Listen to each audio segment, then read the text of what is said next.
Waalaikumsalam warahmatullahi wabarakatuh. Warahmatullahi wabarakatuh.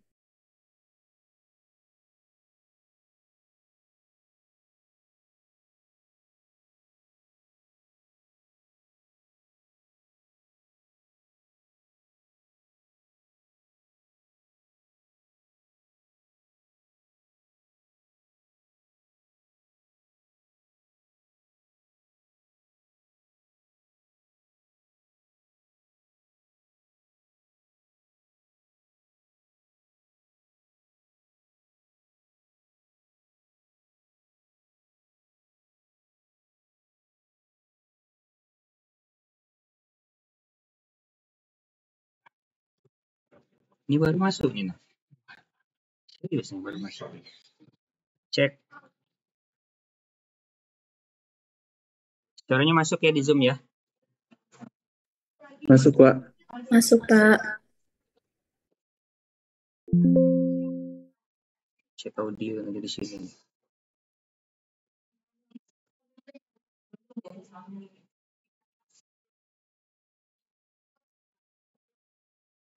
Tuh.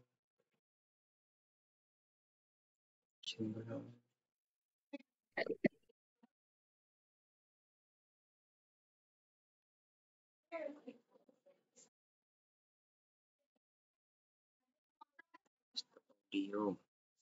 Default. Mix. Nih. Nih.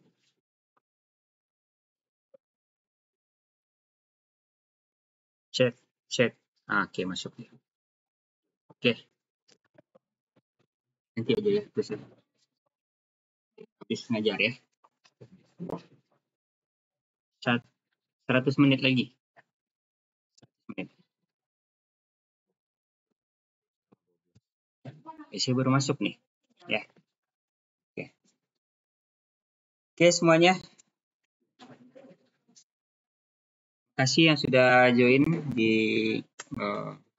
perkuliahan ini di mata kuliah kimia medisinal. Semua mahasiswa wajib hidupkan kameranya ya. Wajib hidupkan kameranya. Nanti pada PJ tolong dipantau ya semua yang tidak hidupkan kamera ini kita anggap absen aja ya. Yang tidak hidupkan kamera.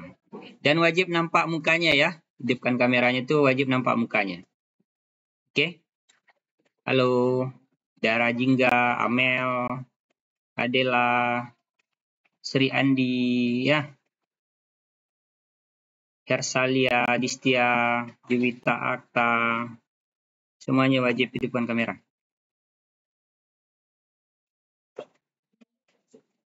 Semuanya hidupkan kamera. Ya, ya. Oke, saya ngajar dulu ya, bentar ya.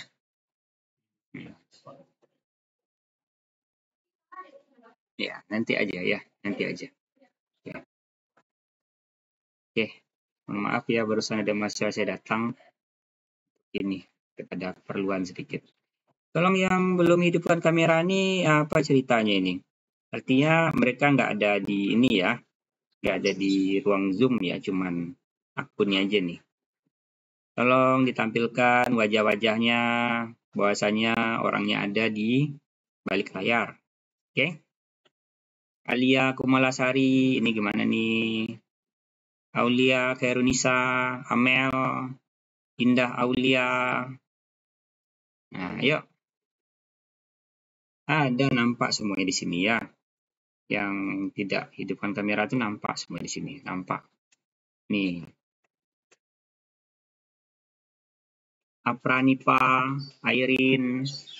Ada hidupkan kamera nih. Amel. Amel nggak tahu nih kemana nih. Anissa, Indi, Aprilia. Ya. Wajib hidupkan kameranya. Oke. Bisa dimulai. Oh ya, background saya belum diganti ya, bentar. Oke. Oke, sebelum kita mulai perkuliahan, izinkan saya untuk membuka pertemuan kali ini dengan mengucapkan Bismillahirrahmanirrahim. Assalamualaikum warahmatullahi wabarakatuh. Waalaikumsalam warahmatullahi wabarakatuh. Sebelum kita memulai perkuliahan, ada baiknya kita berdoa dulu ya, menurut agama dan kepercayaan kita masing-masing. Berdoa dimulai.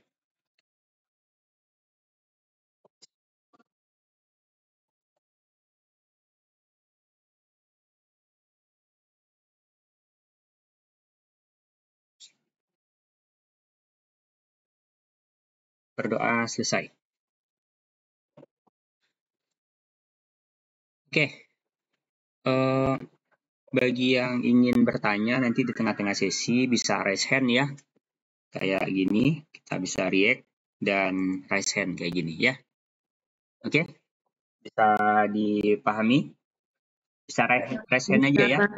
Nah, angkat tangan aja langsung ya. Bisa kelihatan nanti di sini. Oke. Ini bagi PJ tolong dicatat ya yang ini nih. Atau saya ini aja nanti ya. Oke. Saya bisa screenshot aja di sini. Ini satu.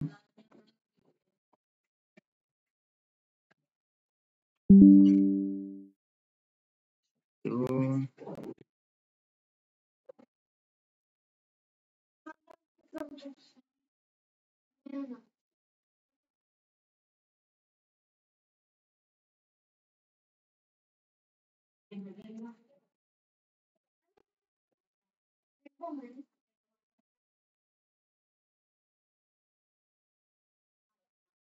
Share.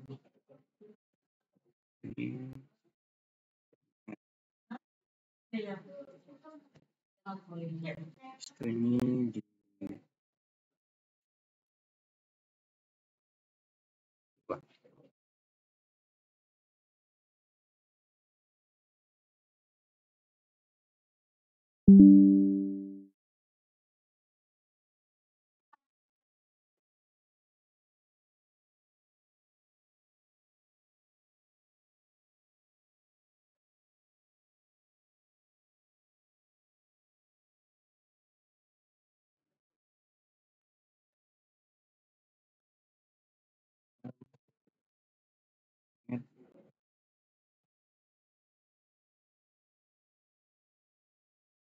Oke, Bapak sudah screenshot yang hadir dan yang tadi di screenshot itu nggak kebuka kameranya, artinya itu dia nggak hadir ya.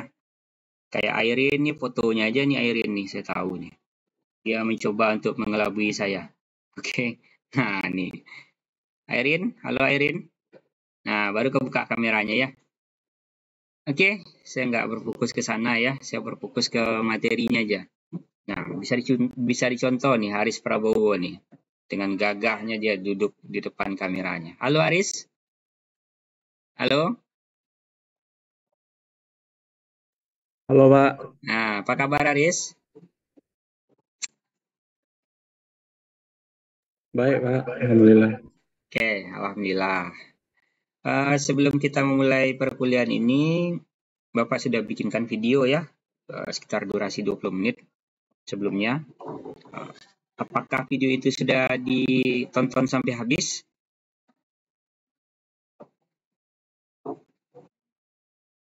Sudah? Sudah apa belum?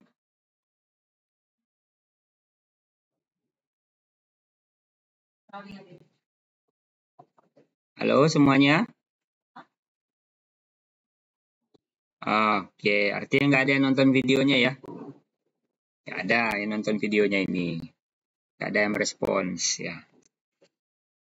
Oke, terima kasih bagi yang nggak nonton videonya. Karena di sini Bapak akan ulangi lagi materinya dari awal lagi.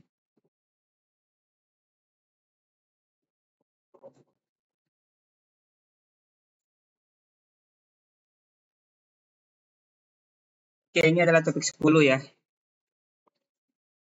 Topik 10.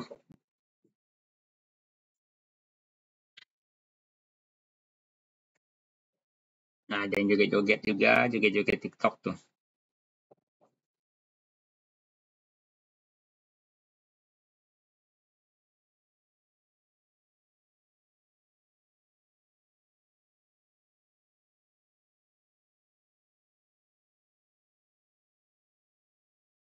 Ini di Zoom tadi.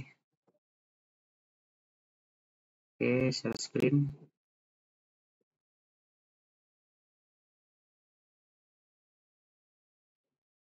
Oke. Bisa nampak ya? Bisa nampak materinya? Sudah, Pak. Sudah, Pak. Oke. Oke, topik selanjutnya adalah kajian bioaktivitasnya obat berbasis in silico di sini. Nah, di pertemuan yang lalu kita sudah membahas tentang pengembangan obat, bagaimana pengembangan obat itu bisa dilakukan dari perspektif kimia medisinal, dan kali ini kita akan membahas kajian bioactivity sesuai dengan berbasis senyawa obat dengan in silico-nya. Oke, tujuan pembelajarannya nanti mahasiswa itu mengetahui, mengerti, dan mampu mengimplementasikan aspek in silico secara sederhana pada bahan kajian interaksi senyawa obat secara komputasi nanti. Jadi dipastikan kamu memiliki experience, kamu memiliki kemampuan nanti untuk mengetahui interaksi ya nanti di capaian pembelajaran mata kuliah ini. Oke, next. Kenapa para farmasis itu harus mengenal molecular docking ya? Kenapa? Kenapa farmasis itu harus mengenal molecular docking? Teknik ini memainkan peranan penting dalam penemuan obat. Nah, dalam desain penemuan obat berbasis komputer di sini, serta pemahaman interaksi obat dengan reseptor. Jadi mereka, apakah mereka memiliki keterikatan satu dengan yang lainnya antara ligan dengan reseptor, itu yang bisa kita lihat, bisa divisualisasikan dalam bentuk 3 dimensi di capaian pembelajaran ini. Molecular docking juga bisa membantu memprediksi, di bold memprediksi bagaimana suatu molekul obat akan berinteraksi dengan target biologisnya, seperti protein, dan bagaimana interaksi tersebut dapat menghasilkan efek terapeutik atau satu efek yang bisa kita kehendaki. Bisa jadinya obat, bisa jadinya kosmetik, bisa jadinya seperti halnya bioactivity yang ada pada vitamin. Jadi kita bisa desain itu semua berbasis komputasi nantinya. Oke, ini kamu bisa lihat ya. Ini adalah protein, ini ada proteinnya, ini ada pocketnya, binding pocket. Oke, ini ada ligannya, dan seperti inilah visualisasi 3 dimensi yang kita bisa lihat by computation. Penemuan obat merupakan proses yang sangat kompleks ya. Jadi, maka daripada itu kita harus bisa memvisualisasikan dalam bentuk 3 dimensi. Nah, dalam era modern ini penggunaan komputasi ataupun in silico itu telah menjadi integrasi daripada penelitian obat yang baru di sini. Salah satu teknik yang bisa digunakan itu adalah molecular docking. Bisa memprediksi keterikatan. Selain molecular docking, ini pun juga bisa dilakukan prediksi stability-nya by molecular dynamic. Apa itu molecular docking? Bisa kamu lihat gambar di kanan ini ya. Ini ada targetnya, ini ada ligannya, habis itu di dock dia bisa membentuk kompleks ligan dengan target. Oke, seperti halnya kunci dan anak kunci. Kalau misalnya ini adalah ligannya sebelah sini, ini adalah bagian daripada proteinnya. Oke, ini bagian proteinnya. Dan ini adalah kompleks ligan dan protein. Nah, bisa dilihat pada bagian ini. Kalau tidak salah, slide-nya sudah dibagi ya sebelumnya. Oke, next. Apa itu molecular docking? Secara spesifik ya, bisa dilihat di gambar sebelah kanan. Ini ada structure-nya, ini ada proteinnya. Secara spesifik, molecular docking adalah metode komputasi yang berbasis struktur untuk menghasilkan pose ataupun gaya ataupun pose pengikatan dan affinity atau keterikatan antara ligan dengan target. Ini ligannya dan ini targetnya. Ini adalah binding pocketnya. Teknik ini memungkinkan peneliti untuk memahami mekanisme pengenalan molekular antara molekul besar dan kecil. Ini molekul besarnya dan ini molekul kecilnya. Kita bisa tinjau ini semua dalam bentuk perspektif 3 dimensi tentunya. Oke. Apa dasar daripada molecular docking? Step by step-nya bagaimana dasarnya? Kita wajib melakukan apa pada kajian molecular docking? Pertama, kita harus lakukan preparasi ligan dan reseptornya terlebih dahulu. Ligannya kita preparasi dan reseptornya kita preparasi juga. Langkah keduanya kita bisa lakukan dock. Langkah ketiga bisa kita scoring. Langkah selanjutnya kita bisa menseleksi pose terbaik. Jadi untuk software daripada molecular docking berbasis komputasi ini, kita bisa lakukan dengan software apa aja. Banyak sekali softwarenya. Di antaranya ada PyMol, di antaranya ada Autodoc Vina. Kita bisa docking pakai Gold, kita bisa docking pakai MOE, bisa pakai Schrödinger, bisa juga pakai Doki, dan ada fitur yang berbayar dan juga ada fitur yang non berbayar di sini. Oke. Berikutnya, nah, di sini langkahnya ya. Langkah pertama kita bisa lakukan protein selection and preparation di sini. Kita bisa download PDB-nya terlebih dahulu di Protein Data Bank, ya. Kita bisa prepare target proteinnya menjadi PDB-QT, protein, dan berformat GPF dan GLG. Ini apabila kita lakukan by Autodoc Vina tentunya. Berikutnya kita bisa lakukan ligand selection and preparation seperti halnya di bagian sini tadi ya. Ligand, reseptor, kita bisa lakukan preparasi terlebih dahulu. Berikutnya kita bisa lakukan docking dan juga kalkulasi. Kita bisa menghitung energinya. Affinity energy dan binding energy. Berikutnya yang nomor 4, step yang keempat kita bisa bisa menseleksi daripada base pose dan binding pose-nya. Dan kita bisa visualisasikan dalam bentuk 3 dimensi. Dan kita bisa analisa itu dalam bentuk visualisasi 3 dimensi. Memang betul nampak. Ini bisa menjadi jawaban bagi riset-riset yang ada di bakteriologi ya, ataupun seperti halnya praktikum uji aktivitas antibakteri misalnya. Kamu praktikum di situ diberikan ekstraknya, diberikan obatnya, itu nanti dapatkan daya hambat daripada activity-nya tadi.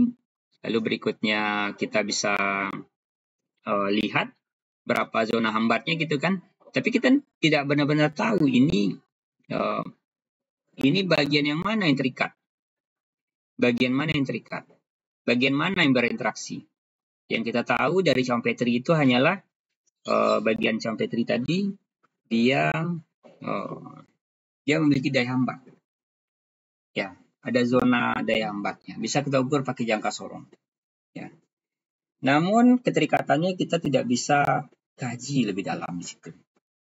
Nah, itu yang menjadi hambatannya ya. Makanya muncul keilmuan yang baru seperti halnya molecular docking dan molecular dynamic. Selain itu, ini juga akan mempersingkat proses penemuan obat, di mana banyak sekali mungkin ligan ya dalam satu target senyawa misalnya, target riset senyawa, menjadi kandidat suatu jenis obat tertentu. Sebut aja kayak kemarin itu ada COVID-19 ya. Betul? COVID-19. Ada yang kena COVID kemarin anak-anak? Halo? Tidak, Pak. Nah, nggak ada yang kena COVID? Sudah kena vaksin semuanya ini? Sudah, Pak. Sudah, Pak. Nah, alhamdulillah kita sehat walafiat aja ya. Nah, seperti halnya pencarian pada obat COVID-19 di tahun 2020 kemarin gitu ya. Itu kan ligannya bukan satu, mungkin bisa puluhan, ratusan, atau bahkan jutaan gitu ligannya. Itu semua kan didokkan satu persatu pada satu kode PDB. Ya, satu kode PDB target yang menyerupai atau mewakili daripada virus COVID-19 atau SARS-CoV-2 tadi. itu didokkan. Jadi bagian mana yang memiliki binding affinity dan binding energi terbaik, binding pose, seperti halnya pada slide ini ya. Slide ini dan slide ini, oke. Kita bisa seleksi base pose-nya. Lalu kandidat senyawa terbaik tadi kita bisa lakukan uji secara in vitro dan in vivo nantinya. Berikutnya, proses molecular docking melibatkan beberapa langkah fundamental di sini. Oke, bisa diperhatikan di sini. Oke, langkah pertama kita persiapkan dulu struktur database-nya ya. Nah, struktur proteinnya di sini. Struktur proteinnya kita target dulu. Nah, ini kita bisa download ya struktur kode PDB-nya di Protein Data Bank dengan format .pdb. Maka ini akan diproses nantinya untuk menghilangkan beberapa molekul yang mengganggu contohnya. Ada yang berpendapat molekul air ini dihilangkan dan juga ada yang tidak berpendapat molekul air ini ya udah biarkan saja di sana. Dan ligan yang tidak diinginkan, ini bisa di-remove juga. Kita bisa hapus juga dia. Atau bahkan cuma ligan targetnya aja yang dihapus gitu. Berikutnya kita lakukan persiapan ligan, kita bisa gambar ligannya atau bisa kita kaji ligannya by ini ya apa namanya? Dari hasil spektra senyawa kita, dari hasil penelitian kita bisa kaji ini pakai beberapa software, contoh kayak Mesling ya, kita bisa kaji Mesling nanti, bisa kita kaji pakai Sirius nanti dan lain-lain. Berikutnya kita bisa lakukan identifikasi situs pengikatan. Situsnya artinya tempat ya, tempat pengikatan atau binding pocketnya. Seperti halnya yang ada pada bagian gambar ini. Ini adalah bagian binding pocketnya. Jadi di sini ditargetkan. Jadi ini ligannya akan didesain untuk berinteraksi pada bagian sini. Bukan pada bagian yang lain. Contoh pada bagian sini atau bagian sini. Beda ya. Atau pada bagian sini. Dia ditargetkan pada bagian ini. Atau mungkin gambar yang lain itu ada di gambar ini. Oke. Ini adalah binding pocketnya. Ya. Yang warna biru itu adalah ligan targetnya. Warna putih adalah proteinnya. Jadi dia memang didesain untuk diteliti untuk apakah dia punya daya keterikatan di sini, jenis ikatannya bagaimana, dan itu akan dipelajari di molecular docking tentunya. Berikutnya kita bisa lakukan proses dockingnya. Nah, proses docking itu cukup banyak softwarenya, ada yang software berbayar, ada software yang gratis ya, atau yang academic license. Untuk academic license kita wajib register beberapanya, mungkin beberapa email kita pakai ya. Email institusi yang kita miliki tentunya. Beberapa docking software dia memiliki algoritma daripada dock itu sendiri untuk mencari konfirmasi terbaik. Jadi hal ini mungkin akan mempengaruhi daripada hasilnya. Tetapi hasilnya tidak jauh beda. Algoritma satu dengan algoritma lainnya. Itu akan mirip-mirip saja. Software yang paling populer yang dipakai itu adalah AutoDockPina. Banyak sekali software dock lainnya yang juga mungkin memiliki nama yang berbeda-beda. Contoh saja Doki. Doki itu merupakan turunan daripada AutoDockPina. Pengembangan daripada AutoDockPina, dia kombinasi AutoDockPina, PyMol, dan OpenBabel di situ. Berikutnya pada bagian yang kelima kita bisa lakukan evaluasi dan scoring ya. Hasil docking itu bisa dievaluasi menggunakan fungsi scoring ya, untuk menentukan affinity daripada pengikatan tadi. Oke. Ini adalah molecular docking yang memiliki dua komponen utama ya. Ini algoritma tadi sebagai pencarian konfirmasi dan juga fungsi scoring. Bisa dilihat di sini. Ini adalah bagian yang di dock ya. Ini proteinnya. Ya. Ini asam aminonya. Ini adalah protein atau reseptornya. Ini adalah ligannya, target obatnya.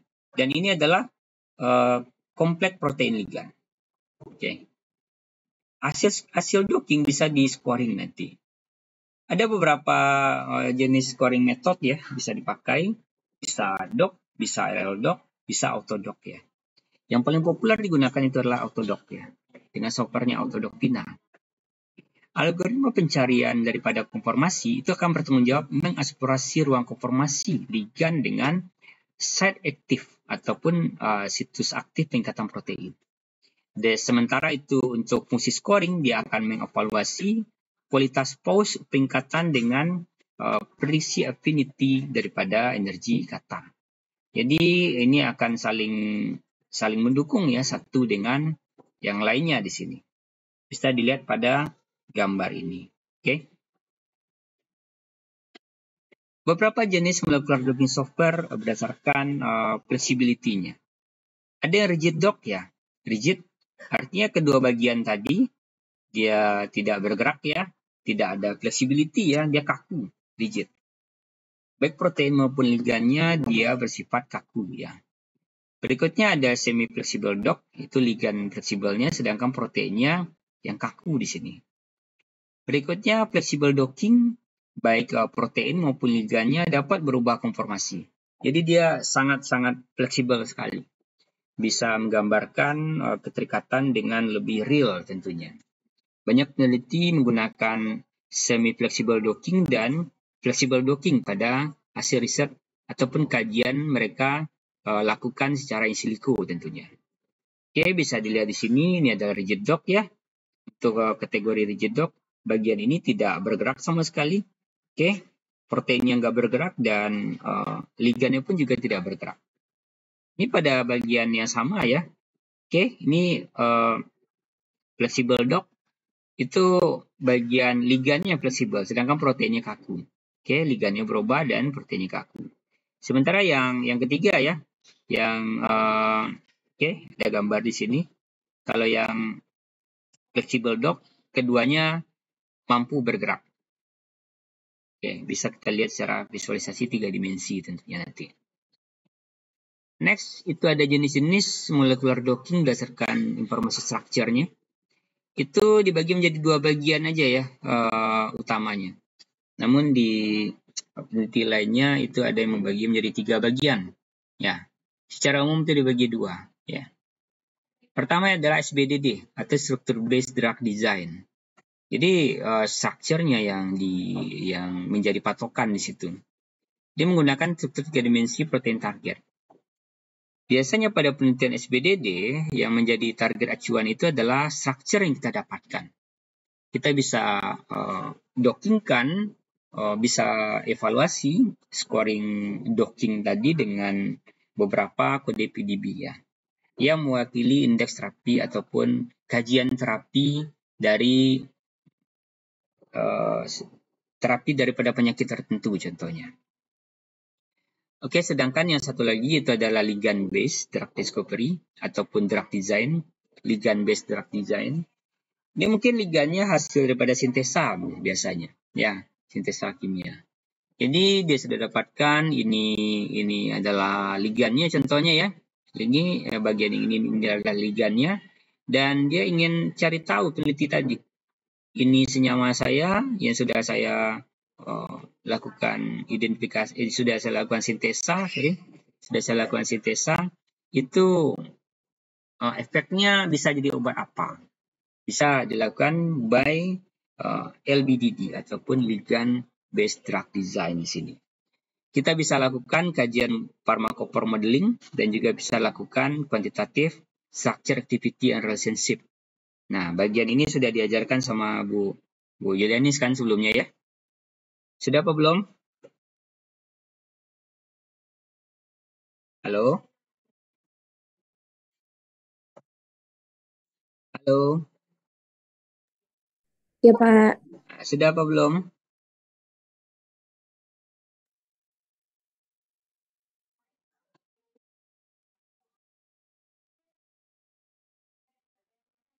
Nggak pada dengar tadi ya. Mungkin pada sinyalnya mungkin bermasalah Pak ya. Atau sejenisnya ya. Nah, nggak tahu lah saya ya. Nggak tahu lah itu.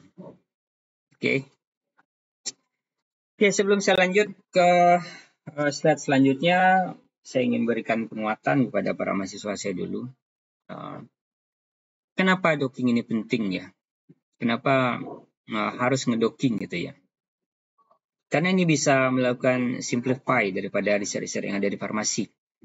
Kita bisa lakukan dock ini untuk mempersingkat kerja kita. Jadi sebelum kita kerjakan data-data ini di lab, kita bisa lakukan kajian ini by molecular docking dulu. Jadi hasil dock ini aja yang kita bawa nanti ke lab untuk tujuan pembuktian nanti. Misalnya mungkinnya ada datanya itu ada 50 ya, mungkin kita bisa bawa kajian ini sekitar 10 senyawa aja mungkin. Atau mungkin kajiannya pada ekstrak ataupun fraksi, ataupun hasil ekstrak nades contohnya di riset yang terakhir itu, kita bisa lakukan kajian daripada hasil ekstrak tadi. Oke, berikutnya parameter penting dalam molecular docking ya. Satu adalah binding energy, seperti yang saya sebut-sebut di awal tadi. Binding energy merupakan ataupun binding energy itu merupakan energi yang diperlukan. Energi yang diperlukan untuk memisahkan kompleks protein menjadi kompleks terpisah. Energi peringkatan ini dia nilainya lebih negatif, itu memiliki stabilitas kompleks yang lebih baik. Jadi yang ditarget itu adalah energi yang paling negatif. Sementara yang satu lagi binding energy atau binding affinity merupakan afinitas ataupun keterikatan yang menunjukkan kekuatan interaksi antara ligan dengan protein target di sini. Parameter ini biasanya dinyatakan dalam bentuk energi bebas atau GIBS ya, atau delta G. Merupakan satuan nilai delta G yang lebih negatif menunjukkan affinity yang lebih kuat. Nah, selain dia lebih kuat, dia juga lebih stabil di sini. Tapi perlu dicatat ya, kadang ada beberapa hasil docking itu yang dia memiliki binding affinity yang sangat negatif, itu lebih bagus daripada native ligannya. Tetapi ternyata keterikatannya itu nggak ada bagian yang terikat. Nah, maka daripada itu kajian daripada jenis ikatan juga menjadi poin penting dalam kajian molecular docking tentunya. Ada beberapa software tools molecular docking di sini. Software toolsnya ada yang gratis, ada yang komersial ya atau berbayar. Dimana kalau yang gratis itu ada Autopina diantaranya ya, oke, yang paling populer. Ada juga yang pakai Doki di sini, dan ada juga pakai UCSF Chimera. Ini beberapa platform ya yang sering digunakan oleh para peneliti, bukan hanya di Indonesia tetapi seluruh dunia yang pakai ini. Bagi mereka yang nggak mau ribet, misalnya kayak gini ya, mereka bisa bayar ya. Beberapa software ini sangat akurat ya, sangat akurat. Saya pernah pakai ini, Molecular Operating Environment ini, atau MOE ini. Ini adalah software yang paling lengkap untuk molecular modeling ya. Di dalam satu software kita bisa lakukan doc dengan sangat-sangat mudah dengan interface 3 dimensi.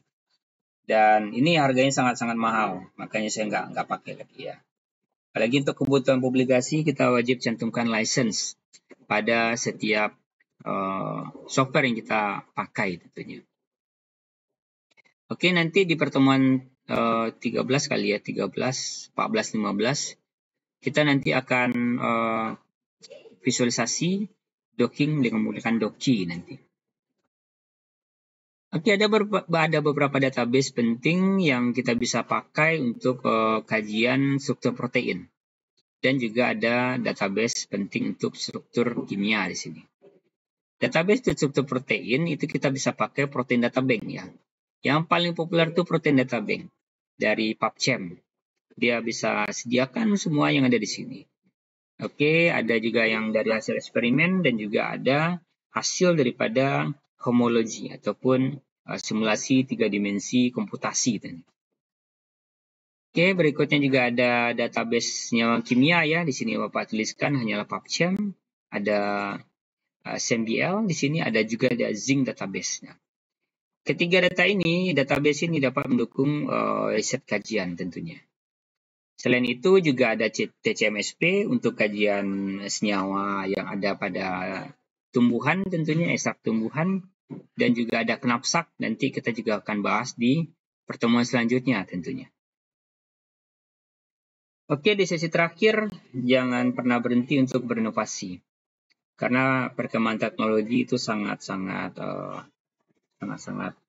ini ya, kencang sekali.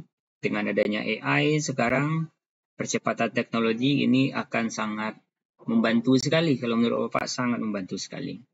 Ingat, gunakanlah AI sebagai tools dan jangan pernah serahkan pekerjaan kamu seutuhnya kepada AI tadi. Karena mereka hanyalah mesin, mereka hanyalah program, dan tetap harus ada sisi human nih di setiap kajian research ataupun pembelajaran tentunya. Setiap tugas itu wajib wajib dilakukan kajian daripada manusianya. Jadi jangan sampai kamu tidak baca lagi tugasnya. Oke, ada pertanyaan sampai di sini?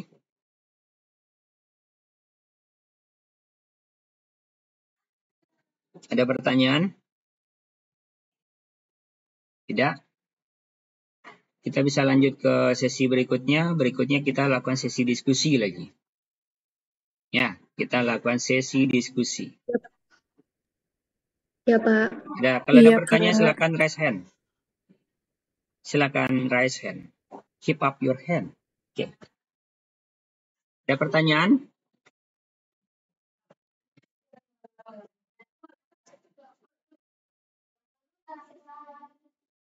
Ada pertanyaan? Sepertinya tidak, Pak. Tidak. Oke. PJ-nya mana, Evi?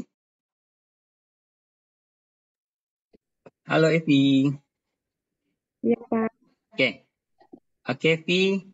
Kita lanjut ke diskusi kelompok lagi ya, Evi ya. Kita bagi beberapa kelompok di sini. Ya. Kita bagi beberapa kelompok. Satu kelompok itu ada 5 orang ya, Evi ya. Kita bagi berdasarkan absen aja ya. Absensi aja ya. Kita ada berapa orang, Vi? Semuanya, Vi?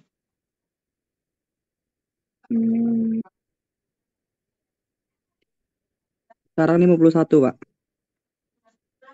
Kita seangkatan di kelas ini ada 51 ya. Betul, Pak. Oke, kita bagi berapa ya? 4 orang cukup lah tuh. Satu kelompok 4 orang. Kita urut aja nanti 1, 2, 3. 1, 2, 3, 4 itu satu kelompok. 5, 6, 7, 8 itu satu kelompok lagi. Bisa ya? Bisa ya? Kita bagi kelompoknya. Totalnya ada berapa kelompok itu?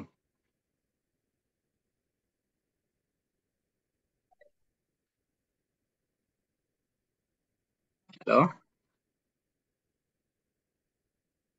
Kita ada berapa kelompok semuanya? Sekitar Kalau 10 kelompok, Pak, kalau satu kelompoknya 5 orang. Satu kelompok 5 orang, 10 kelompok. Dia nggak boleh lebih dari 5. 5 orang. Nggak boleh lebih dari 5. Tapi jumlah kami 51, Pak. Berarti ada 11, berarti ada yang 4. Ya, ada yang 4, ada yang 5. Oke? Oke. Jadi, itu dibikin grup diskusi nanti untuk topik ini. Oke? Untuk topik ini, kajian bioaktivitasnya obat berbasis in silico. Jadi nanti setiap kelompok mahasiswa diskusikanlah kajian ini. Ya, tetap di kelas ini ya, jangan keluar daripada Zoom.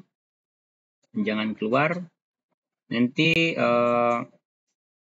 kamu cari daripada artikel ilmiah yang membahas kajian bioaktivitas secara in silico. Oke? Kaji beberapa artikel. Lalu nanti presentasikan artikel kamu nanti. Oke, kamu bisa share screen nanti di kelas ini. Dan terakhir dibuatkan laporan proyeknya. Oke, laporan kajian daripada hasil diskusi Anda. Oke, laporan nanti dikumpulkan 2 hari setelah ini ya. Nah, laporannya digital aja cukup ya. Di store nanti ke Google Drive. Oke? Halo semuanya? Halo?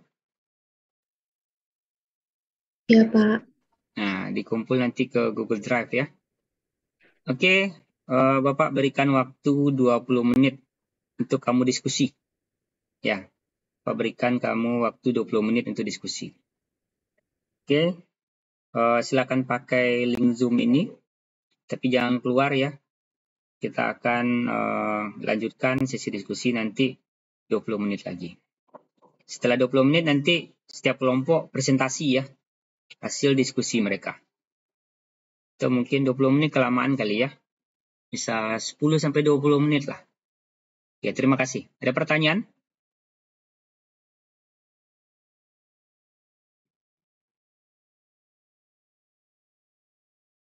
Ada pertanyaan? Silakan.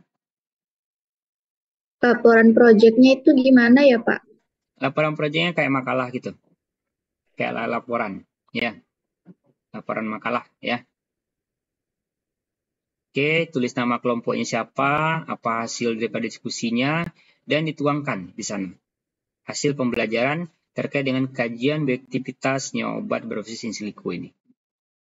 Oke? Sudah? Berarti Ada pertanyaan? itu 20 menit dari sekarang ya, Pak? Iya, 20 menit dari sekarang. Makasih, Pak. Oke, thank you. Oke, silakan ya, diskusi. Ini sekarang jam 10.44. Kita akan lanjut lagi nanti di jam 11 nanti ya. Jam 11 kita lanjut. Jangan keluar dari link Zoom ini. Oke, terima kasih.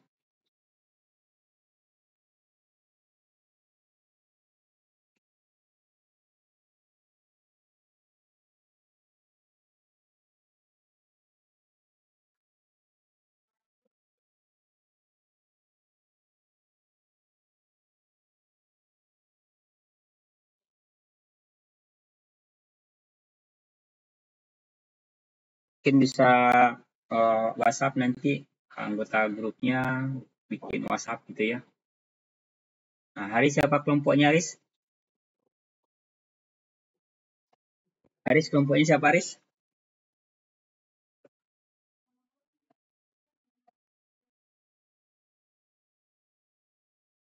Haris kelompoknya siapa Haris? Oh iya, perlu Bapak kasih tahu ya. Tugas project ini yang paling tinggi nilainya ya, daripada nilai yang lain. Jadi harap kerjakan tugas projectnya dengan serius. Ketepatan penulisan tugas itu sangat mempengaruhi penilaian nantinya. Oke, terima kasih.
Halo,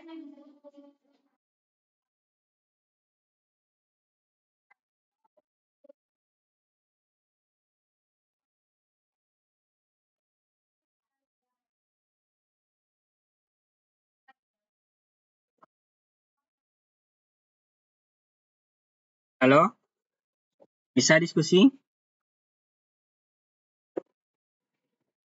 Halo semuanya, Halo, Pak. bisa diskusinya? Aman?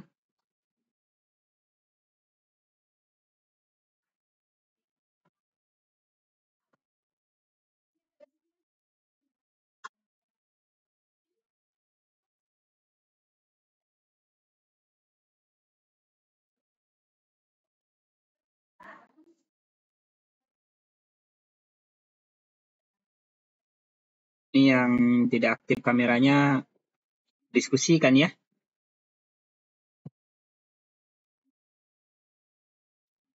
Diskusikan ya mereka nih.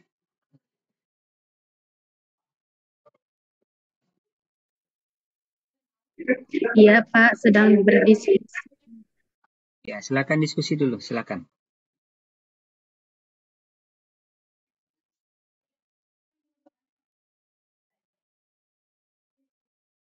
Silakan berdiskusi.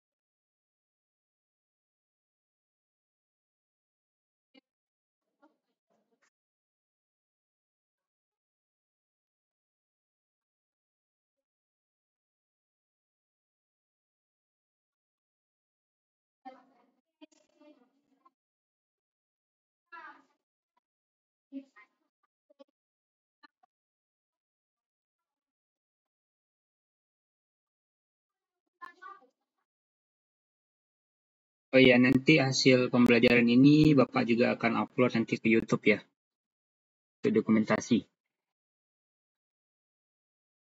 Oke.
Kalau ada yang siap untuk diskusi, ada yang siap untuk presentasi, silakan kasih tahu aja ya. Jadi totalnya kita ada 11 kelompok ya. Benar begitu?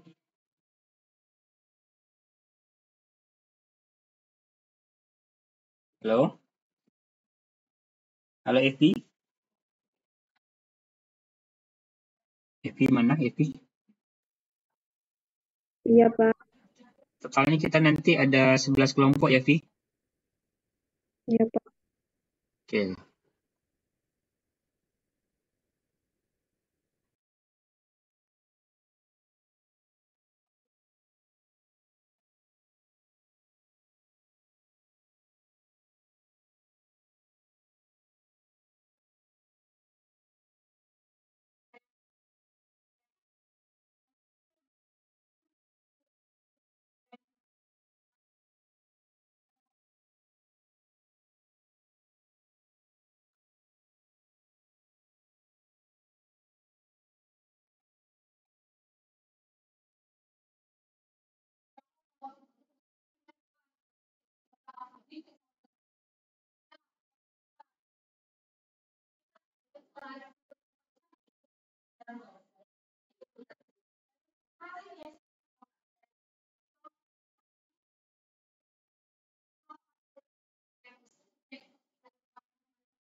Siapa yang bisa duluan?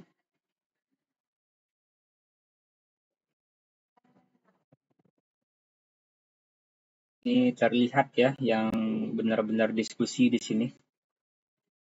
Yang matiin kamera tolong dihidupkan ya kameranya. Aktivitas diskusi pun juga dinilai ya. Aktivitas diskusi juga masuk penilaian. Makanya dihidupkan kameranya. Hidupkan kameranya ya, hidupkan. Nampak mukanya ya. Pak, ini yang dipresentasiin jurnalnya Pak ya? Ya, boleh. Boleh artikelnya, boleh. Nanti laporannya nanti kan ya. Untuk laporan itu bisa banyak artikel nanti. Oke Pak. Oke? Ya, hasil diskusinya aja dulu untuk sesi ini. Untuk project kan nanti baru kayak tulisan atau makalah nanti.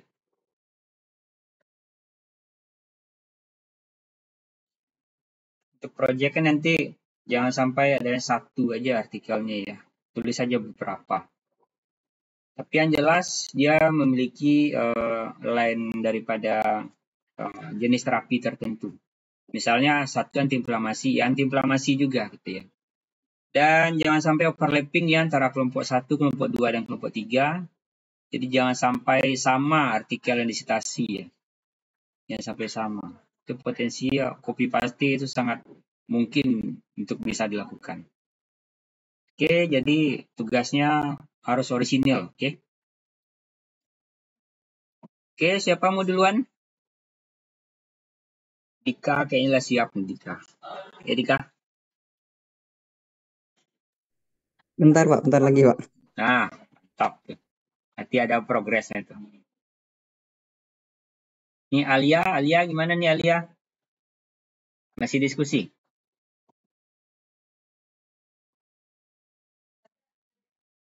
Alia masih diskusi ya?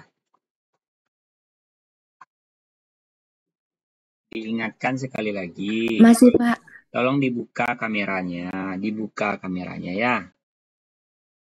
Aktivitas diskusi juga dilakukan penilaian.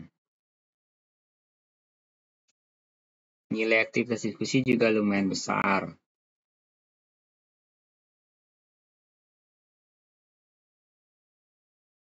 Oke, yang nggak buka kamera, I'm sorry ya.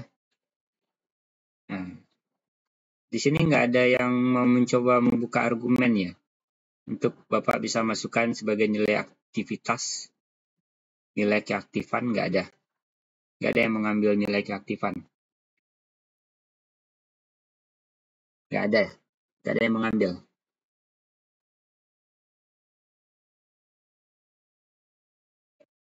Ada apa tidak?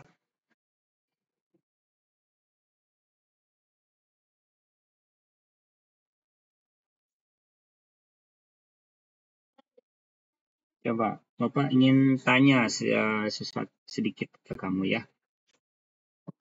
Coba, siapa yang bisa sebutkan manfaat daripada tinjauan kajian in silico? Siapa yang bisa? Siapa yang bisa tunjuk tangan?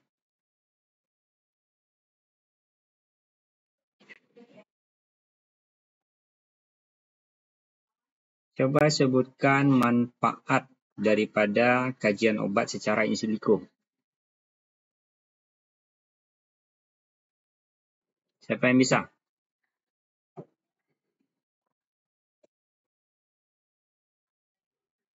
Halo?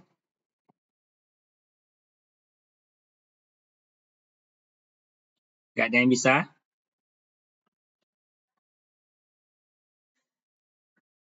Sudah kan dipresentasikan tadi? Filenya sudah dikasih juga.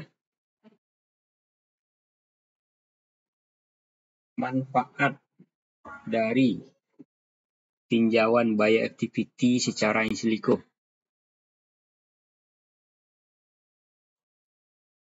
Siapa yang bisa? Ini ada nilainya di sini. Siapa yang mengambil nilainya?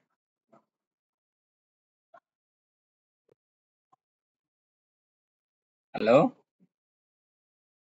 Herlina? Herlina mengambil nilainya? Herlina Putri mengambil nilainya? Coba menjawab.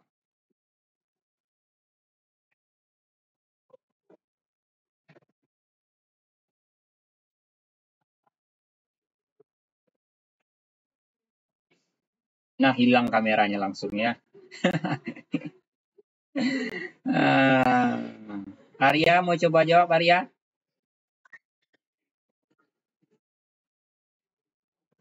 Arya mau coba jawab?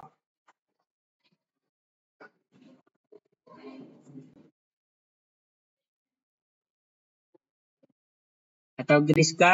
Griska mau coba jawab, Griska? Halo, Griska?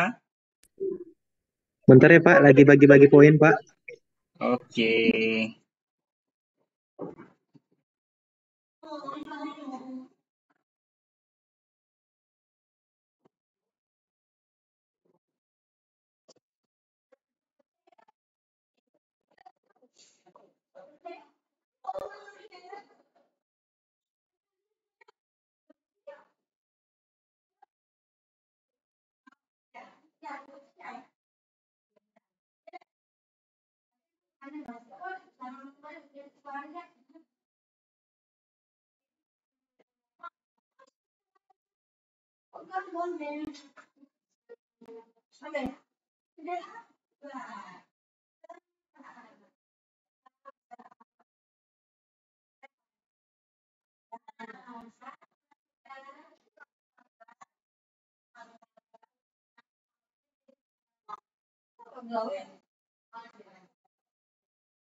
Oke, kita tunggu 11.05 aja ya. Kayaknya belum ada yang selesai ini. 11.05. Sekarang baru 11.01 atau 02 nih. 3 menit lagi. 3 menit lagi harus ada yang sudah siap presentasi. Untuk presentasi kelompok.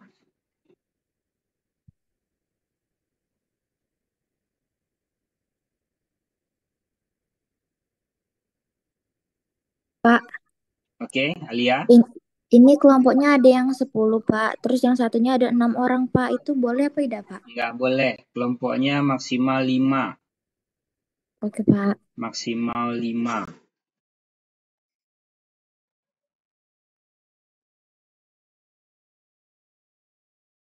Minimal 3, maksimal 5.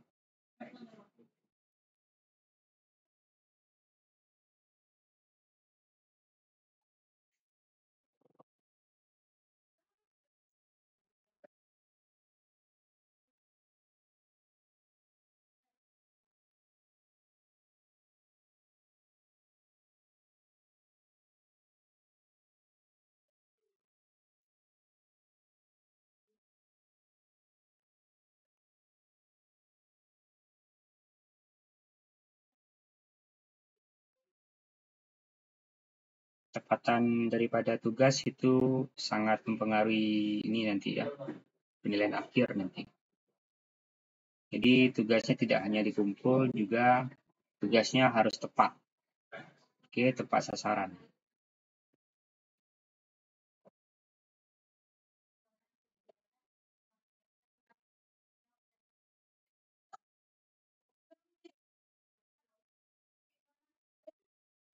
Kelompok 4 nih. Kelompok 5 Pak, mau presentasi. Oke, mantap. Kelompok 5, silakan share screen.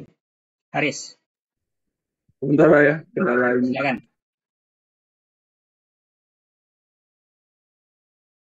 Bisa kan share screen di sana?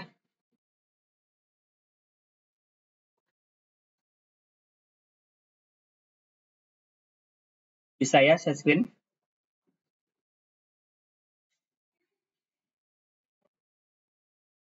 Atau Azwin di sana kan berdua tuh, Haris dengan Azwin.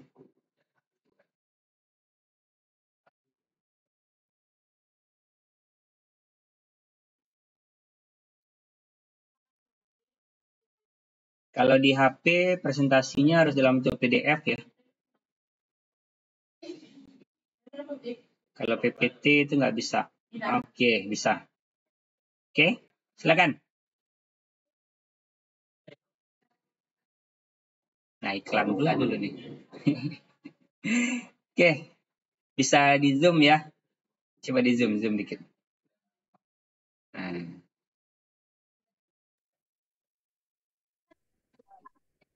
Ini siapa nih? Azwin atau Haris? Siapa nih? Harus, Pak. Haris. Silakan Haris. Coba Haris.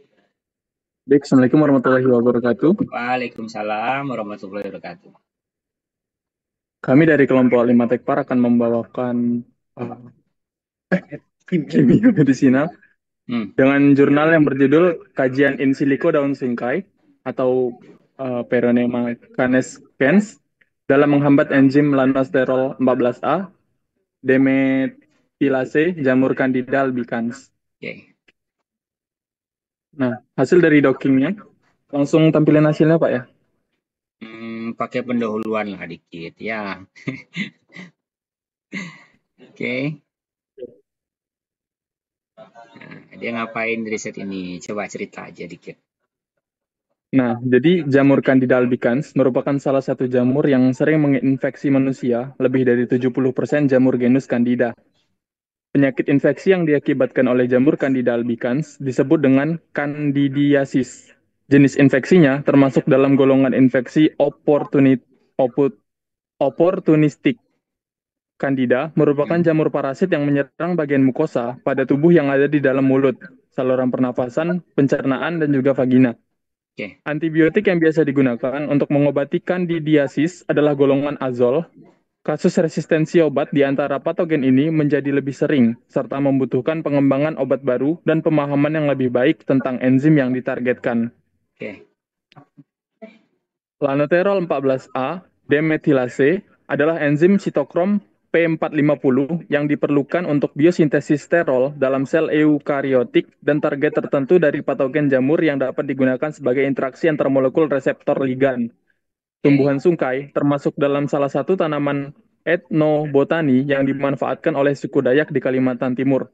Tumbuhan ini dapat ditemukan di Sumatera bagian selatan dan Kalimantan. Tumbuhan sungkai termasuk dalam suku Verbenaceae. Hasil uji screening fitokimia mengatakan bahwa daun sungkai memiliki senyawa metabolit yaitu terpenoid, flavonoid, dan juga fenol. Daun sungkai dapat digunakan untuk mengobati pilek, demam, cacingan, dan obat kumur. Upaya pengembangan daun sungkai sebagai obat dapat digunakan rancangan obat. Rancangan obat merupakan salah satu langkah yang digunakan untuk mendapatkan obat baru menggunakan modifikasi struktur ikatan antara senyawa obat dengan protein target. Rancangan obat ini bertujuan untuk mencari kandida senyawa yang digunakan sebagai obat dengan daya toksisitas yang rendah dan bioaktivitas yang tinggi. Perencanaan pengembangan obat suatu tumbuhan dapat dilakukan dengan modifikasi struktur. Dan metode yang digunakan, alat yang digunakan yaitu laptop merek Asus A40 7UFBF O01T, Intel Core i3 generasi 7, RAM 4GB dengan Windows 10, dan perangkat lunak VRX, Autodock Vina, Discovery Studio 2019, dan Tox3. Kemudian untuk web server yang digunakan adalah PathChamp, NCBI, Research Collaboratory for Structural Bioinformatics, Uniport Fast Online Way, dan Swiss Model dan Lipinski. Untuk persiapan bahannya, bahan dalam penelitian ini yaitu 3D pada daun sungkai, yaitu antosianin, butanoic acid, karotenoid, katekol, gengquanin, guaiacol, hidroquinon, isopropanol, metanoic acid, palmitic acid, phytol, huinic acid, dan sitosterol yang keseluruhan senyawa tersebut tersimpan dalam bentuk SDF serta struktur protein lanosterol 14A demetilase yang disimpan dalam bentuk FASTA pada web server masing-masing database. Oke, langsung ke hasil doknya aja ya. Nah, itu hasil doknya tuh. Nah, itu dia gambar-gambar yang bagus tuh. Baik, untuk hasil dockingnya, di sini dapat dilihat untuk antosianin. Kelihatan jelas tidak, Pak? Jelas sekali. Baik, beberapa di antaranya ada antosianin, lalu butanoic acid, Hmm, lalu karotenoid, Oke, selanjutnya katekol, ya. lalu gengkuanin, selanjutnya guaiacol, lalu hidroquinon, selanjutnya isopropanol, Hmm, lalu ada metanoic acid, palmitic acid, pitol, quinic acid, dan sitosterol. Oke, thank you ya. Thank you. Cukup sampai sini aja ya. Jadi dari cabaran ini kita bisa lihat semuanya. Kita bisa lihat bahwasannya ini kan hasil ekstrak ya. Sayangnya di sini dia tidak melakukan riset ekstraknya tadi dari awal gitu ya. Dia ambil data lagi. Kalau yang sohihnya banget itu dia ambil sungkainya, habis itu dilakukan uji LCMS-MS, baru dapat daftar senyawa ini ya. Ada daftar senyawa yang ditampilkan sama Aris tadi. 1, 2, 3, 4, 5 ya, Aris ya. Setelah didapatkan data itu baru didokkan, baru dilakukan docking. Namun bagi sebagian orang dia punya pilihan lain, dia bisa ambil dari web server seperti yang dilakukan di paper ini.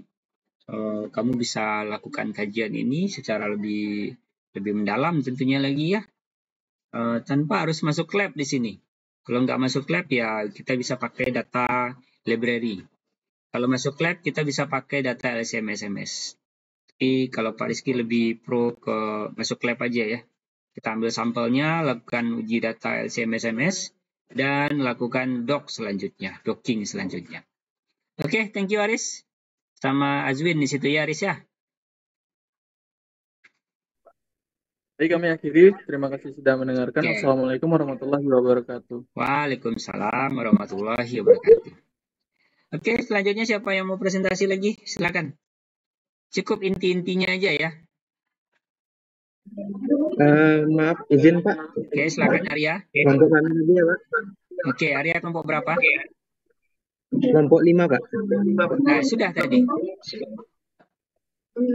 Sorry Pak. Iya. Kemana? Arya sudah kan tadi? Tadi kelompok 5 kan? Halo, Aris langsung dimatinya kameranya. Halo, Aris. Aris kelompok 5 kan tadi, Aris? Iya Pak, kami dengan Aris kelompok 5. Sepertinya Arya salah, Pak. Dia kelompok 6 itu Pak. Oh, kelompok 6 ya. Ya, silakan Arya. Arya kelompok 6. Silakan share screen Arya. Ayo, semangat dong. Sorry Pak, share screen-nya Pak. Oke, silakan share screen.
Sudah saya screen. Sudah.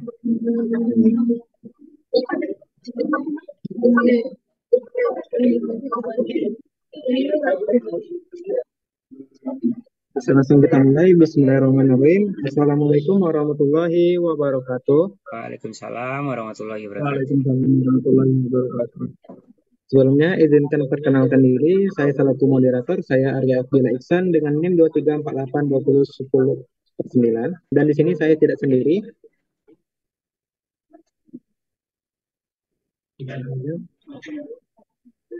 Izin perkenalan Dan Pak.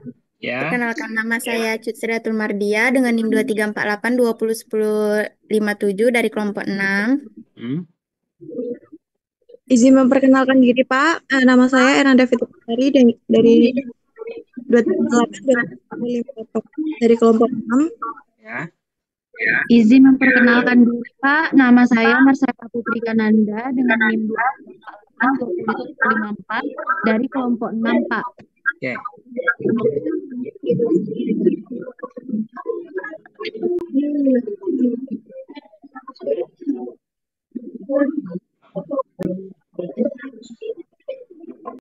Oke, silakan. Lanjut. Baik, di sini kami akan mereview jurnal yang berjudul Studi in silico senyawa yang terkandung dalam tanaman daun sirih merah dengan nama latin Peter Croton Ruiz and Fett sebagai kandidat anti-SARS-CoV-2. Berhubungan dengan anti-SARS-CoV-2 di sini dia berkaitan dengan COVID-19 yang disebabkan oleh SARS-CoV-2 sendiri yang menjadi pandemi global sejak akhir 2019. Dalam upaya ini, pencarian agen terapi baru, penelitian terhadap tanaman obat tradisional semakin dikembangkan. Salah satunya yaitu sampel yang digunakan pada hari ini, yaitu daun sirih merah, yang diketahui memiliki kandungan senyawa aktif dengan potensi aktivitas antivirus. Penelitian ini menggunakan pendekatan in silico untuk memprediksi interaksi senyawa tersebut terhadap protein target virus SARS-CoV. Baik, dilanjutkan oleh rekan saya. Baik, selanjutnya ada tujuan penelitian.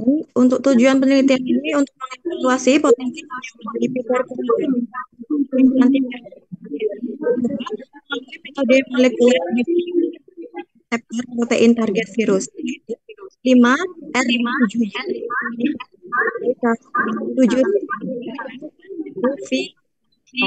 Baik, selanjutnya lanjutkan penelitian. Maaf, suaranya nggak terlalu ini ya. Suaranya. Satu aja dihidupkan kameranya. Mikrofonnya. Satu aja. Baik, saya akan menjelaskan tentang metode penelitiannya Pak, izin. Software yang digunakan itu perangkat lunak Friends, Yasara, Marvinscape, Discovery Studio, serta web tool seperti PDB, PubScan, PKSCM, dan LipSync Filter. Dengan persiapan datanya itu 24 senyawa aktif dari Piber Crocatum dikaji dengan 4 reseptor protein virus yang diunduh dari PDB. Docking molekulnya itu dilakukan dockingnya molekul antara senyawa uji dengan reseptor divalidasi menggunakan nilai RMSD. Visualisasi dan interaksinya itu dianalisis melalui ikatan hidrogen dan hidrofobik menggunakan Discovery Studio. Dengan prediksi farmakokinetiknya diuji menggunakan PKSCM dan Lipinski Rule of 5. Lalu prediksi sintesisnya dicari menggunakan sintesis senyawa terbaik menggunakan chemical AI. Ya, hasilnya gimana? Kelompok 6? Baiklah, di sini saya akan membahas hasil dan pembahasannya. Validasi docking semua reseptor memenuhi kriteria RMSD kurang dari 25. Sebentar dulu. Arya, tolong matiin mikrofonnya dulu, Arya. Biar Marcel aja yang hidupkan. Skor docking terbaiknya terhadap reseptor 5R79, 12 senyawa memiliki skor docking lebih baik dibanding ligan alami. Misalnya proantocianidin min 85,4. Oke. Lanjut. Stabilisasi interaksinya Terdapat ikatan hidrogen dan hidrofobik pada visualisasi terhadap semua reseptor, menandakan afinitas farmakologis. Lalu ada Lipin's rule, hanya setesin yang memenuhi seluruh parameter. Dan proantosianidin melanggar syarat berat molekul dan donor hidrogen. Lalu ada farmakokinetik dan toksisitas. Semua senyawa kandidat menunjukkan kelarutan baik dan tidak menjadi substrat enzim metabolisme CYP maupun transporter OCT2 ginjal. Lalu ada simulasi dinamika molekuler menunjukkan stabilitas interaksi senyawa dengan reseptor berdasarkan RMSD dan RMSF. Lalu yang terakhir prediksi sintesis senyawa prosianidin dan satesin dapat disintesis dengan prosedur kimia atau reaksi enzimatis menggunakan bahan dan reagen komersial. Lalu akan dilanjutkan dengan rekan saya. Baik, untuk kesimpulannya, meskipun pipercrocatum menunjukkan aktivitas antivirus berdasarkan hasil in silico, namun secara keseluruhan senyawa yang diuji belum cukup kuat untuk menjadi kandidat anti SARS-CoV-2 dibandingkan obat pembanding seperti remdesivir atau molnupiravir. Namun demikian, senyawa seperti catechin, proantosianidin, dan acetylcosidin tetap potensial untuk diteliti lebih lanjut, terutama dengan modifikasi struktur agar memenuhi parameter biofarmaseutika. Baik, inilah dia kesimpulan yang dapat saya sampaikan. Saya kembalikan lagi ke moderator. Terima kasih. Thank you. Sudah cukup ya. Jadi di sini keterbukaan kan yang ditekankan pada risetnya. Bagian-bagian yang tidak berpotensi disebutkannya tidak berpotensi gitu ya. Jadi bagian yang tidak berpotensi tadi dia nggak lakukan lagi uji lab nanti, ya. Atau misalnya senyawa ini nggak poten gitu ya, mungkin nggak akan berguna gitu ya. Dia nggak akan melakukan uji lagi. Nah, jadi inilah salah satu keunggulan daripada tinjauan kajian bioactivity secara in silico tadi. Jadi mana bagian-bagian senyawa yang diketahui memiliki bioaktivitas secara komputasi, barulah dilakukan uji lebih lanjut lagi ke lab. Jadi uji labnya lebih presisi. Oke anak-anak, ada pertanyaan sejauh ini? Ada pertanyaan? Ada tidak? Tidak ada? Selanjut, kelompok berikutnya yang mau presentasi, silakan. Ada kelompok 5 sudah, kelompok 6 sudah. Aplaus untuk 2 kelompok tadi ya. Aplaus untuk 2 kelompok tadi. Oke, kelompok berikutnya yang mau presentasi silakan. Izin Pak, kelompok 7. Silakan kelompok 7, Griska.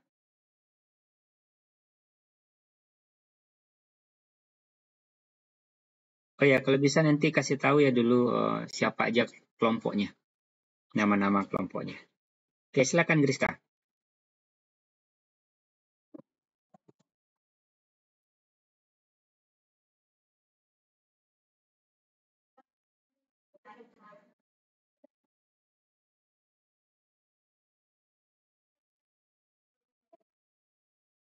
Ya. Baik Pak, izin di sini kami ingin mengulas kembali tentang artikel dengan judul kajian in silico aktivitas antioksidan senyawa bioaktif dalam minyak serai, yang dimana sebentar Pak.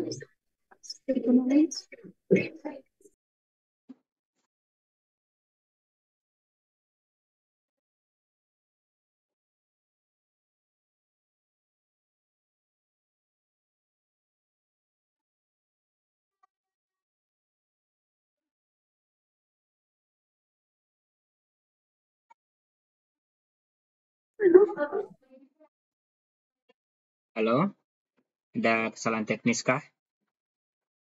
Ya Pak, maaf Pak, tadi sedikit agak annoying berisik Pak.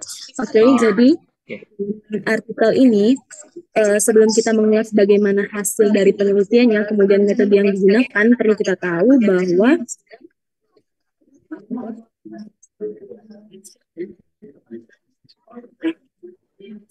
kok di sini?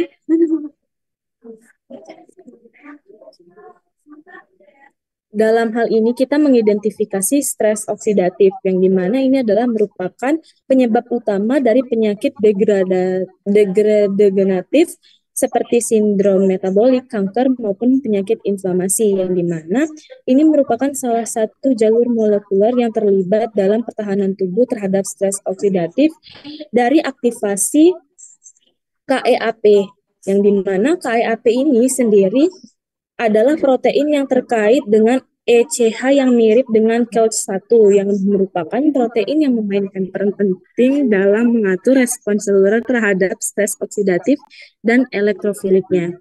Nah, dapat kita ketahui bahwa dalam hal ini kita mengidentifikasi adanya aktivitas antioksidan dalam senyawa bioaktif minyak serai.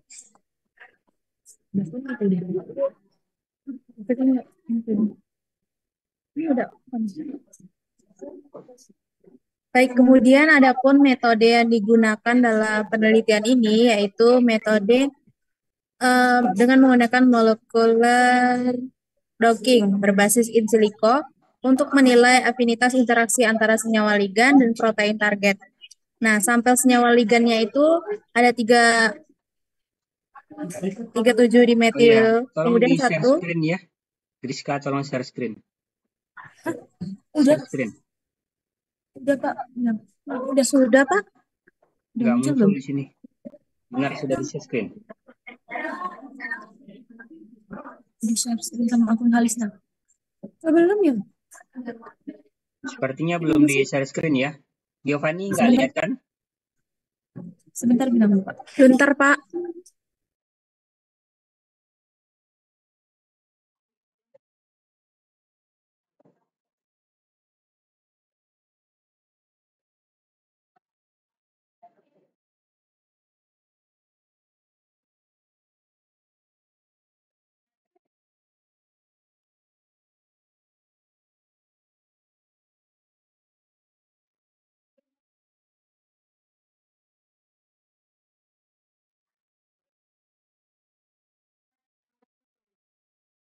Nah, ini baru nih. Sudah di share screen. Nah, tuh. Lanjut. Baik, di sini ada metode penelitian.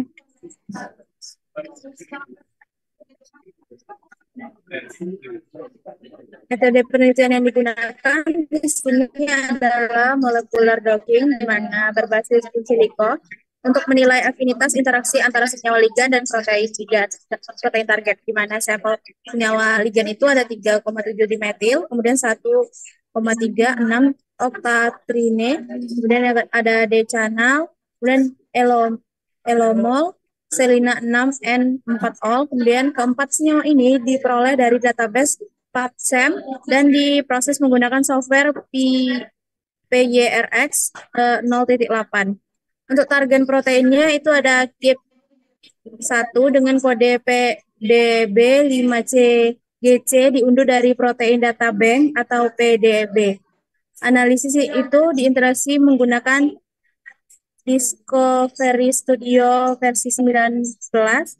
Dilihat dari energi afinitasnya, jenis ikatan, residu, asam amino yang berinteraksi.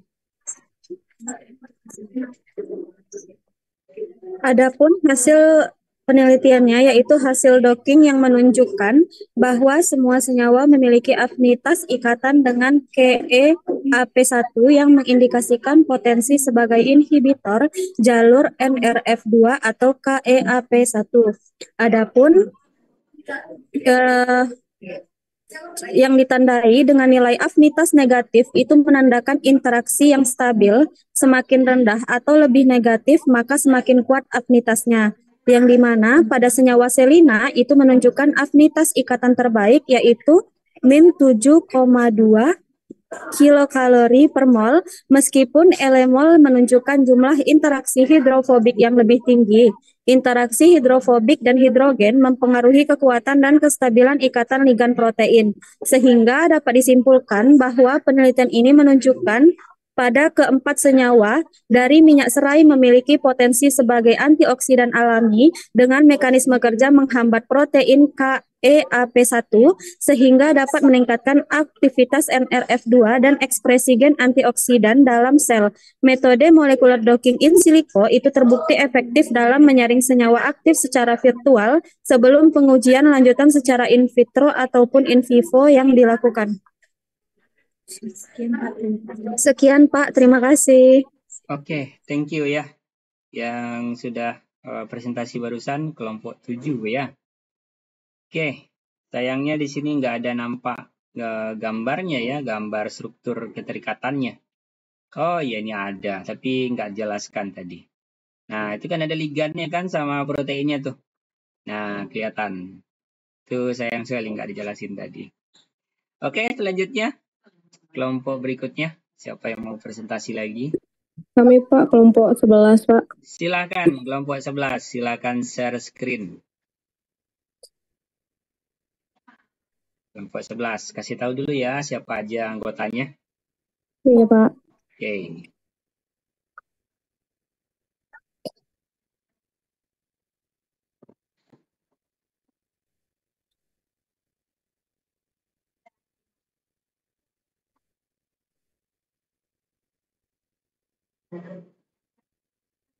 Baik, di sini kami dari kelompok 11 yang beranggotakan perkenalkan saya Irmayanti Mutiara dengan NIM 2348 ada Giovanni Khairunisa Ramadhani, kemudian ada Nur Hasdani dan ada Desi Nurrohmajida. Di sini kami akan mempresentasikan jurnal mengenai studi in silico senyawa dari Herba Sambiloto Androgyrapis paniculata terhadap protein dihydrofolate reducase 4K-M2 pada Mycobacterium tuberculosis.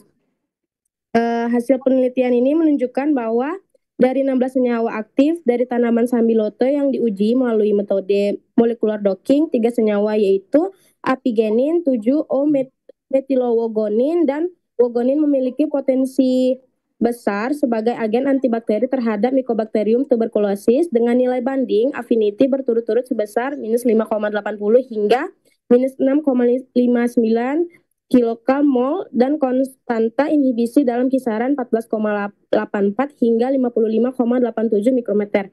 Ketiga senyawa ini menunjukkan ikatan yang serupa dengan ligan natif trimetoprim pada situs aktif protein dihydrofolate reducase atau DHFR menandakan mekanisme penghambatan yang potensial. Selain itu, analisis ATLE dan uji toksisitas virtual mendukung kelayakan ketiga senyawa sebagai kandidat obat, meskipun diperlukan penelitian lebih lanjut. Selanjutnya, dilanjutkan dengan rekan saya.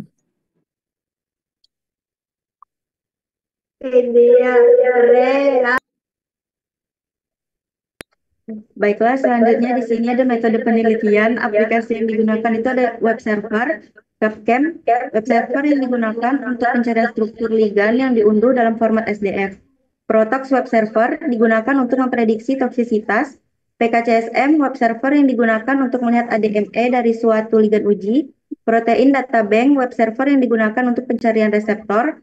Lipinski Rules of Five web server yang digunakan untuk analisis fisikokimia.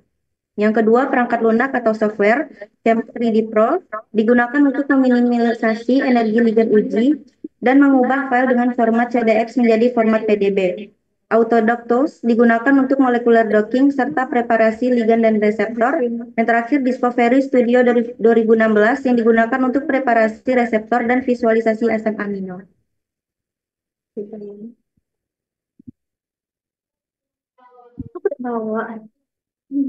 Oke, hasilnya.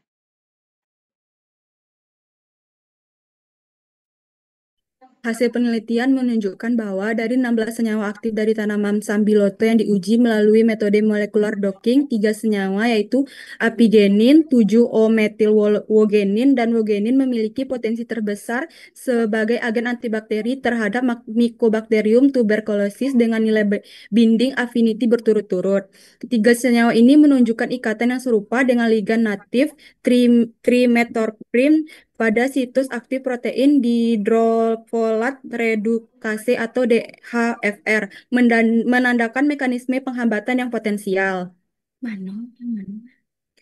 Dari yang sudah dipresentasikan dapat ditarik kesimpulan bahwa beberapa senyawa aktif dari tanaman sambiloto seperti apigenin, 7-O-metiwogenin, dan wogenin menghasilkan docking menunjukkan bahwa senyawa tersebut memiliki energi ikatan yang cukup baik dan interaksi yang mendekati ligan alami, serta memenuhi kriteria farmakokinetik dan toksologi yang mendukung kelayakan pengembangan lebih lanjut. Meskipun demikian, diperlukan penelitian in vivo dan uji klinis untuk memastikan efektivitas dan keamanan senyawa tersebut sebagai agen anti-tuberkulosis yang potensial. Mana kesimpulan di bawah sekali, coba. Nah, itu nampak ya. Oh iya, ini lupa saya ngasih tahu tadi. Itu kan ada nilai tabel tadi nak, tabel tadi. Tahu tabel tadi, yang tadi.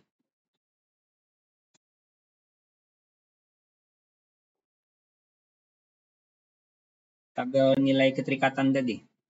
Ada nilai RMSD tadi.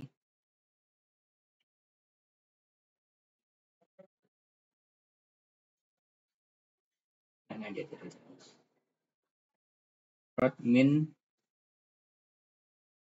RM, Rodmin, ST, Standard Deviation. Nah, ini dia. Tuh, yang tadi. Nah, kan nampak ya, ada RMSD, ada nilai energi, ikatan energi. Ini yang di slide Bapak tadi. Nah, tadi Bapak lupa ngejelasin ini nilai RMSD tadi. Nilai RMSD yang valid itu adalah nilai yang di bawah 2. Oke? Yang dianggap valid. Ya. Nah, itu nomor 2 kan RMSD-nya 3 ya. Artinya itu nggak valid. Nah, tapi dia tetap cantumkan keterikatannya di situ. Nampak ya? Halo? Iya, Pak. Nah, nampak ya itu nilai RMSD-nya 3. Coba scroll lagi ke bawah. Itu padahal minus 7 bagus tuh. Nah, itu ada 5 RMSD-nya 3, 2, 2, itu nggak masuk ya. 3,7 itu nggak masuk. Tapi nomor satunya apa tadi nomor satunya? Nah, nomor 1 kan native ligand ya. Oke, ini lupa juga ngejelasinnya tadi ya. Native ligand. Native ligand itu adalah ligand yang memang sudah tertempel di pada protein yang kita download tadi. Ya, ini kan proteinnya gede itu ya. Nah, biasanya ada satu ligand yang nyempil di sana. Ya, sebagai pedoman acuan untuk binding site-nya, binding pocket-nya.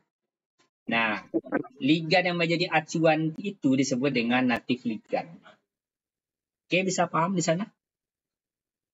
Nah, itu dia. Biasanya native ligand itu memang sudah diketahui bagus ininya.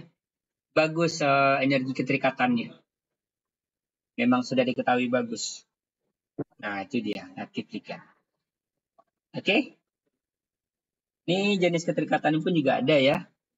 Nah, saya nih ada ikatan hidrogen, ada ikatan hidrofobik. Nah, ini jenis ikatannya kita juga bisa lihat nanti secara 3 dimensi.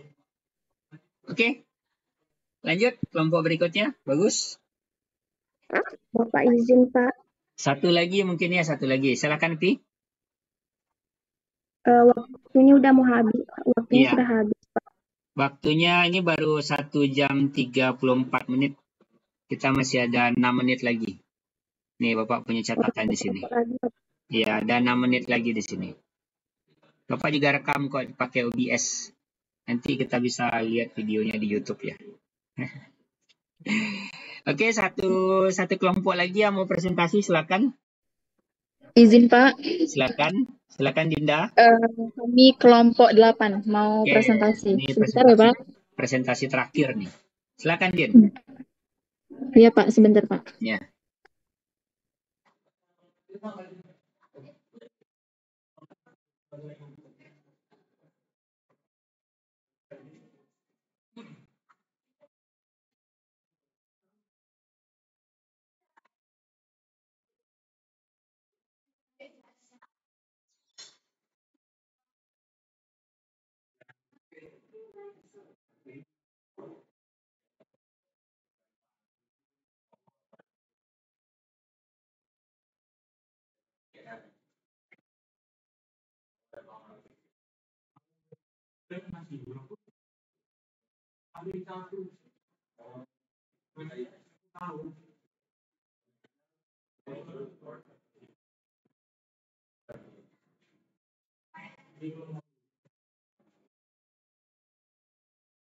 Oke, silahkan. Kelompok berapa tadi?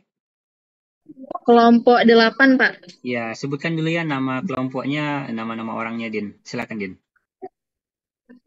Baik, Pak.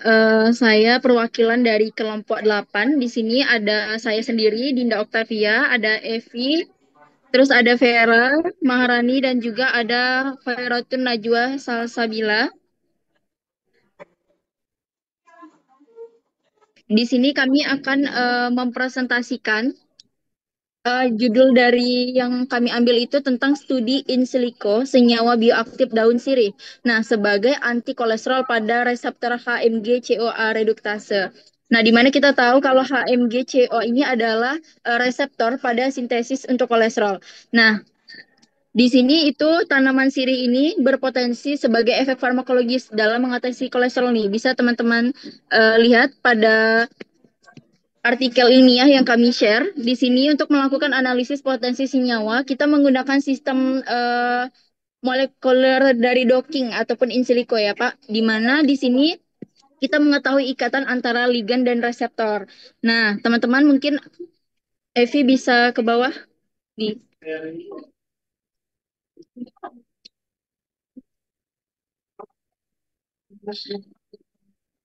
bawah lagi, Vi.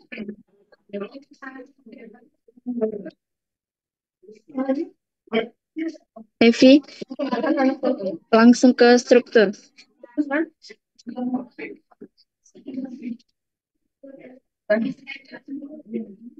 Nah, teman-teman bisa dilihat di sini itu ada hasil dari prediksi ADMET. Nah, di sini ada yang menggunakan 2D sama 3D. Nah, model 3 dimensi ini bisa kita lihat yang biasanya Bapak juga tampilkan yang bisa dibolak-balik itu. Nah, inilah hasil dari strukturnya.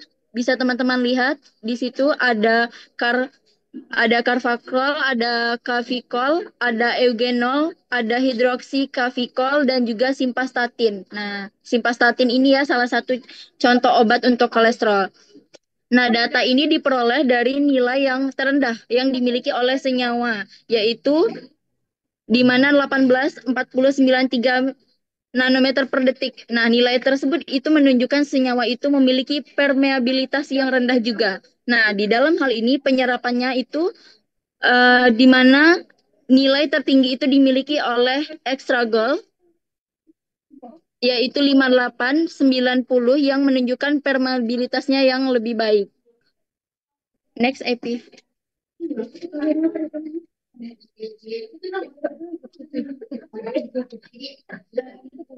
Epi, next.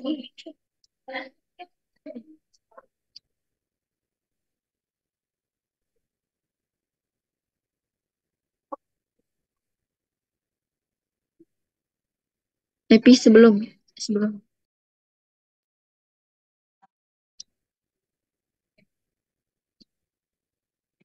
Hasil pembahasan, Pi.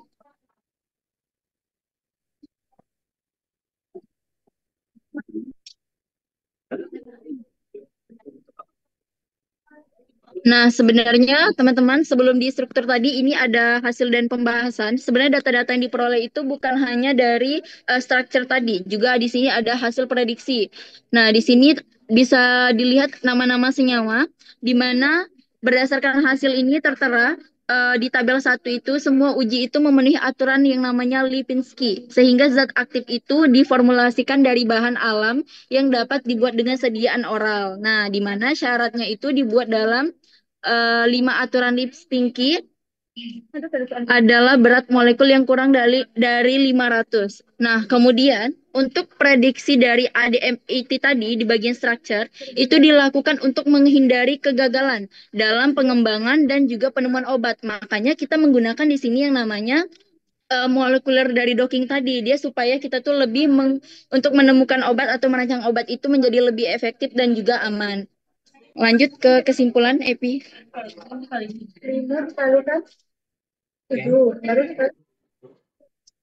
Kesimpulannya gimana?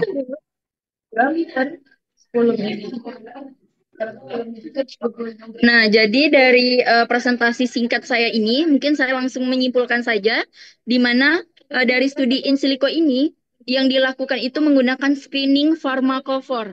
Nah, dari simulasi molekular docking yang dapat dinyatakan dengan lead compound. Dari senyawa compound ini berarti adalah suatu penuntun dari senyawa yang dimiliki dari daun sirih. Nah, yaitu hidroksi hevikol dan juga eugenol tadi yang memiliki permeabilitas tinggi dan juga rendah yang sudah saya jelaskan sebelumnya, di mana keduanya ini memiliki potensi sebagai anti kolesterol berdasarkan interaksi terhadap enzim HMG CoA reduktase atau reseptornya. Mungkin hanya itu Pak bisa. Terima kasih. Saya akhiri dengan sekian. Wassalamualaikum warahmatullahi wabarakatuh. Waalaikumsalam warahmatullahi wabarakatuh. Oke, ini waktu kita pas nih, sudah habis ya. Sekaligus di closing ini Bapak ingin kasih gambaran terkait dengan proyek yang mau dilaksanakan. Jadi proyeknya itu adalah proyek makalah ya. Tadi tiap orang itu ada 4 orang sampai 5 orang ya kelompoknya. Betul ya? Ya, Pak. Ya, 4 orang sampai 5 orang ya. Oke. Proyeknya adalah proyek kelompok, jadi kamu kumpulkan data-data terkait dengan topik kita kali ini ya, terkait dengan in silico ya, kajian bioactivity cara in silico. Itu mencakup juga terkait dengan proyek yang ada di pengembangan obat yang sebelumnya. Jadi setiap mahasiswa itu ditugaskan untuk mendapatkan nilai terbaik, Anda harus kaji 10 artikel per mahasiswa. Jadi kalau misalnya ada 5 orang, ya per kelompoknya, artinya Anda dalam tugas itu harus citasi 50 artikel untuk mendapatkan nilai terbaik. Oke. Habis itu nanti hasil daripada diskusi yang tadi kan dalam bentuk hasil proyek ya. Hasil proyek dibuatkan dalam bentuk PowerPoint yang dipresentasikan dalam bentuk video nanti. Oke. Videonya diupload ke YouTube di akun masing-masing. Oke. Dan link daripada video YouTube itu ditempel atau dimasukkan ke dalam makalahnya nanti. Oke, cukup jelas anak-anak? Cukup jelas instruksinya? Ada pertanyaan?